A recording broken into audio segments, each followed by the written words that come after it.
Hello बच्चों, कैसे हैं आप सभी। उम्मीद करता हूँ आप सभी बहुत ही अच्छे होंगे। ठीक है, हम पढ़ रहे हैं कक्षा 9 के विज्ञान और उसमें हम पढ़ रहे हैं जीवन की मौलिक इकाई यानी कोशिका के बारे में। कोशिका के बारे में हमने 4 वीडियो अपलोड कर दिए हैं। आपसे उम्मीद करता हूँ कि आपने देख लिया होगा। यदि अभी तक नहीं देखा है तो उसे भी देख लीजिए। ठीक है बच्चों, और आज थोड़ा आपको आवाज की इशू आ सकती है।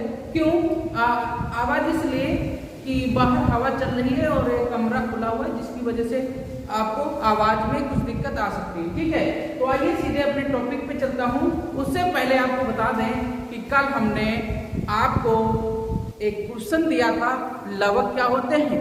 आपको बताने के लिए आपने जरूर देखा होगा। ठीक है, आइए अब हम इस टॉपिक पे चर्चा करते हैं आपसे। लवक बच्चों ये सिर्फ पौधों में पाया जाता है, पेड़ पौधों में पाया जाता है, जंतुओं में लवक नहीं पाया जाता है। ठीक है, कल्पना करिए यदि जंतुओं में भी लवक होता तो क्या बात होती, है ना। धूप में खड़े होकर अपना भोजन खुद बना लेते और रंग बिरंगे होते, है ना। पर ऐसा नहीं है, ये सिर्फ पौधों में पाए जाते हैं, जंतुओं में नहीं पाए जाते। एक ही जंतु है एगुलिना, जिसको पादप और जंतु दोनों के बीच की कड़ी रखा गया है। यानी दोनों के बीच की कड़ी है, जिसके अंदर पौधे और जंतुओं के दोनों के लक्षण पाए जाते हैं। इसके अलावा ऐसा कोई जंतु नहीं है जिसके अंदर लवक पाए जाते हों। ठीक है, तो लवक क्या होते हैं बच्चों? ये लवक होते हैं एक तरह के पिगमेंट, वर्णक, जिसकी वजह से पौधों का हरा रंग होता है। ये लवक ही ऐसा है जिसके कारण पौधे का रंग हरा होता है। ठीक है, तो ये पौधों में विभिन्न प्रकार के कलरों के लिए, है ना, जिम्मेदार होते हैं। तो आइए सीधे देखते हैं आज का हमारा अगला इसके आगे टॉपिक क्या है।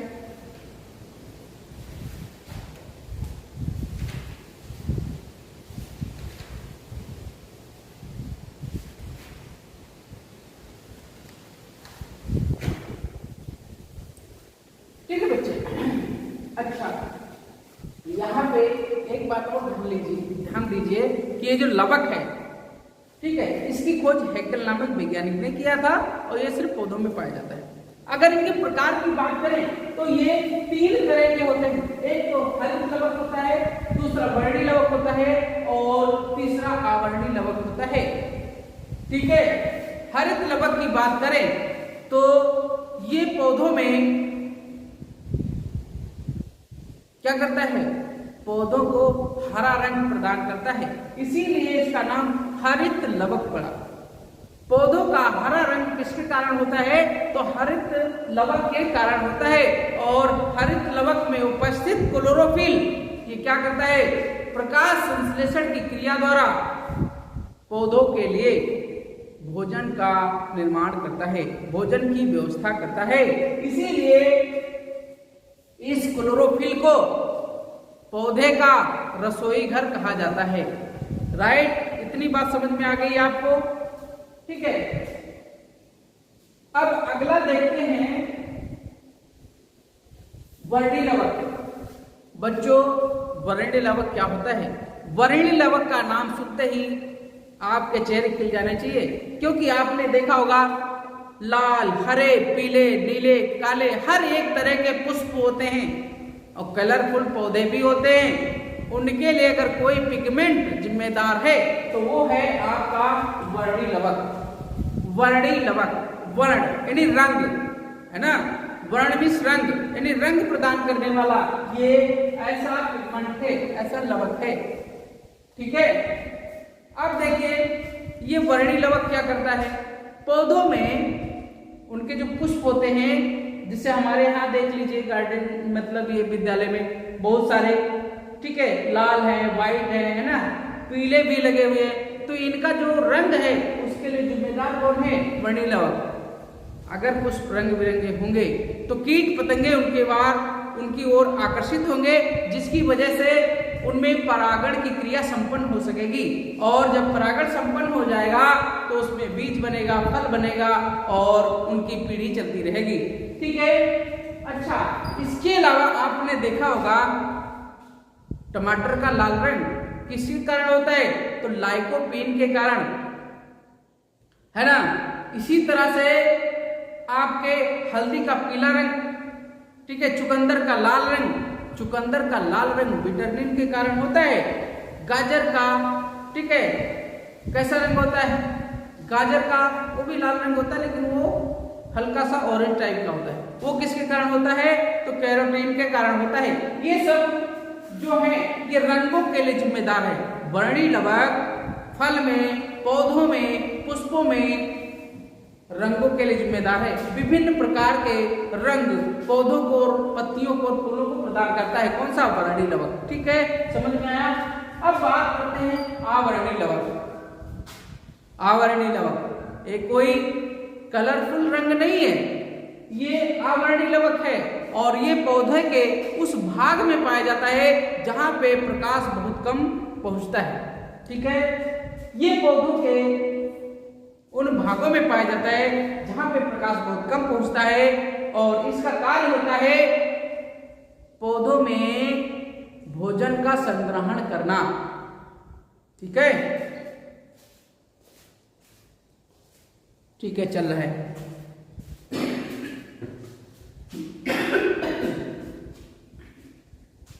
सॉरी बच्चों, पौधों में भोजन का संग्रहण करना किसका कार्य है? आवरणी लवक का। और ये वहां पाया जाता है जहां पे प्रकाश बहुत कम पहुंचता है। देखिए, आवरणी लवक 3 प्रकार का होता है। एक तो एमिलोप्लास्ट, नंबर 1 एमिलोप्लास्ट। इसका कार्य क्या है? तो वर्णक ये क्या करता है? फल में प्रोटीन का संग्रहण करता है। सॉरी, प्रोटीन नहीं, कार्बोहाइड्रेट। सॉरी बच्चों, एमिलोप्लास्ट जो है ये पौधों के उन भागों में पाया जाता है जहां पे प्रकाश बहुत कम पहुंचता है और इसका कार्य होता है कार्बोहाइड्रेट का संग्रहण करना। ठीक है, जैसे आपने देखा होगा आलू में कार्बोहाइड्रेट होता है जिसकी वजह से बहुत मोटे मोटे आलू होते हैं। ठीक है, वो क्या है? उसमें एमिलोप्लास्ट पाया जाता है जो उसमें भोजन को संचित करता है।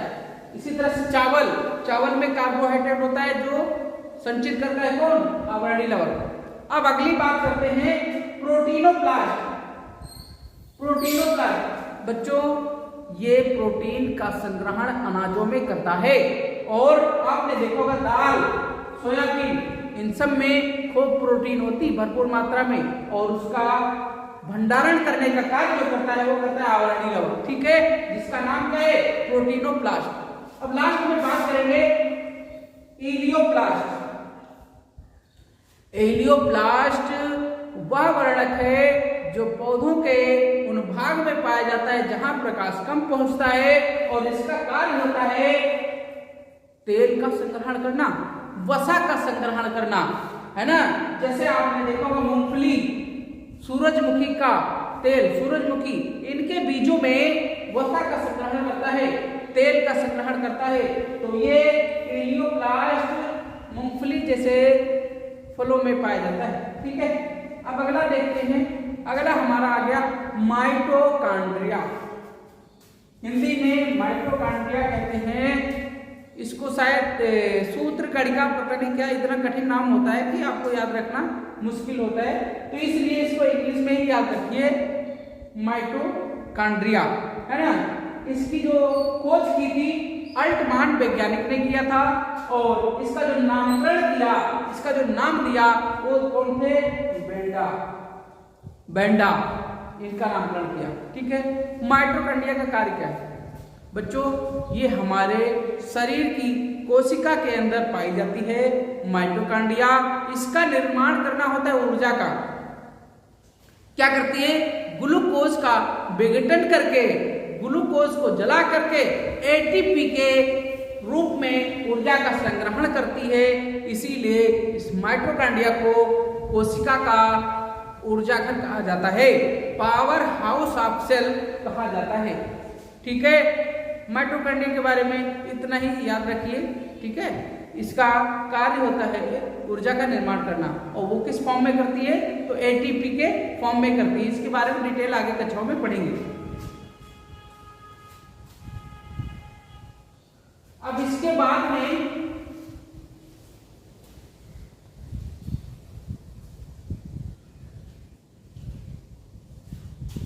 बच्चों, इसके बाद में देखिए कुछ बाहर कोई हॉर्न बजा रहा है। चलिए ठीक है, अब देखिए, सॉरी मैंने आपको डिस्टर्ब किया। अब देखिए,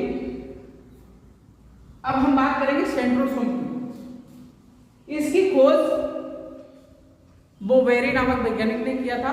और ये क्या करता है, सेंट्रोसोम क्या करता है, कोशिका के विभाजन के समय प्रकट होता है।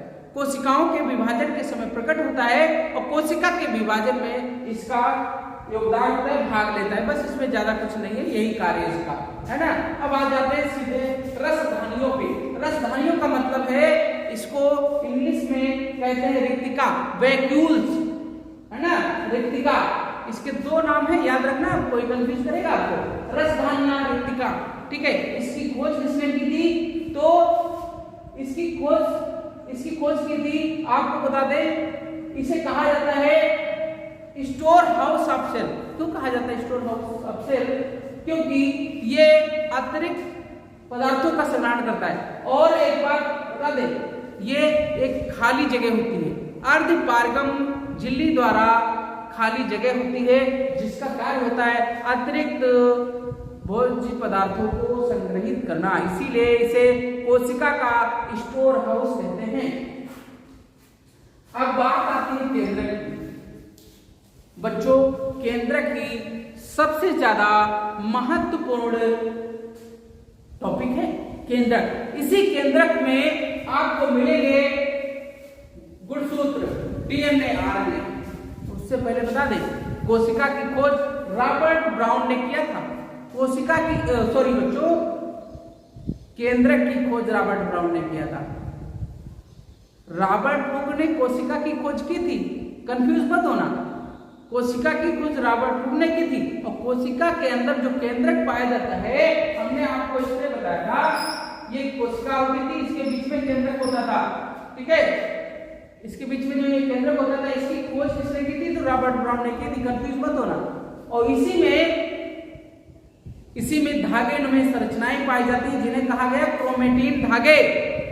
और इसी क्रोमेटिन धागों में गुणसूत्र मिलता है, डीएनए मिलता है, आरएनए मिलता है। ठीक है, और इसको कहा गया, केंद्रक को कहा गया कोशिका का नियंत्रणकर्ता। कोशिका का नियंत्रणकर्ता कौन है, केंद्रक है। ठीक है, और इसकी खोज किसने की, तो रॉबर्ट ब्राउन ने। ठीक है, अब बात करते हैं बच्चों, जब आ ही गया तो टॉपिक पे बात कर लेते हैं गुणसूत्र और डीएनए आरएनए के बारे में। गुणसूत्र क्या होते हैं, गुणसूत्र एक तरह के लक्षणों के लिए जिम्मेदार होते हैं। गुणसूत्र के कारण ही एक पीढ़ी से दूसरी पीढ़ी में लक्षण जाते हैं, उसको ले जाने का कार्य तो डीएनए करता है। एक पीढ़ी से दूसरे पीढ़ी में जो लक्षण जाते हैं, उसको ले जाने का कार्य डीएनए करता है। और गुणसूत्र ही, ठीक है, उसको मतलब ये कह ले इसको कि ये क्या करता है, सेक्स का निर्धारण करता है बच्चों। सेक्स मीन्स लिंग का निर्धारण करता है। ठीक है, मेल या फीमेल, है ना, मेल या फीमेल, इसका निर्धारण कौन करता है, तो इसके गुणसूत्र करते हैं। और गुणसूत्र की खोज वर्ल्डेयर ने किया था। आजकल गुणसूत्रों में भी मॉडिफाई हो रहा है, गुणसूत्रों में ही क्या करते हैं, एडिटिंग कर देते हैं, है ना। जो आगे पढ़ेंगे कैरियोटाइप वगैरह की, उसको छोड़िए, वहां की बात अलग है। ये देखिए डीएनए की जो खोज किया तो फ्रीडरिक मिसेंजर ने किया, और ये हमारे गुणों को एक पीढ़ी से दूसरी पीढ़ी में ले जाता है। यानी हमारे अंदर जो गुण दिखाई दे रहे हैं, आपके अंदर जो गुण दिखाई देते हैं, उसको एक पीढ़ी से दूसरी पीढ़ी में ले जाने का कार्य डीएनए करता है। ठीक है, यही हमारे माता पिता के लक्षण हमारे अंदर ट्रांसफर करता है। ठीक है, चलिए अब अगली बात करते हैं आरएनए की। आरएनए, इसका नाम राइबो न्यूक्लिक एसिड होता है और इसका डीऑक्सी राइबो न्यूक्लिक एसिड होता है। डीएनए का डीऑक्सी राइबो न्यूक्लिक एसिड होता है और इसका राइबो न्यूक्लिक एसिड होता है। ठीक है, पूरा नाम होता है। ये कई प्रकार के होते हैं, आरएनए, टीआरएनए, ठीक है, और एमआरएनए। ठीक है, मतलब टीआरएनए मतलब ट्रांसफर आरएनए, एम का मतलब मैसेंजर आरएनए और आर का मतलब राइबोसोमल आरएनए। आगे आएगा टॉपिक, उस पर हम करेंगे चर्चा। अब इसमें आपका केवल एक टॉपिक बचा है, कोशिका विभाजन। ठीक है, तो इसका एक वीडियो बचा है कोशिका विभाजन, उसको जल्द ही आपके सामने लाएंगे। और इस वीडियो में हमने कोशिका के जितने महत्वपूर्ण अंग थे उनको डिस्कस कर लिया है। बचा कुचा अंग अगर कोई बचता है तो आप कमेंट करिए, हम आपको उस पर भी डिस्कस कर देंगे। ठीक है बच्चों, तो मिलते हैं नेक्स्ट वीडियो में कोशिका विभाजन के साथ। तब तक के लिए आप पढ़ते रहिए, मस्त रहिए। ठीक है, थैंक यू, धन्यवाद।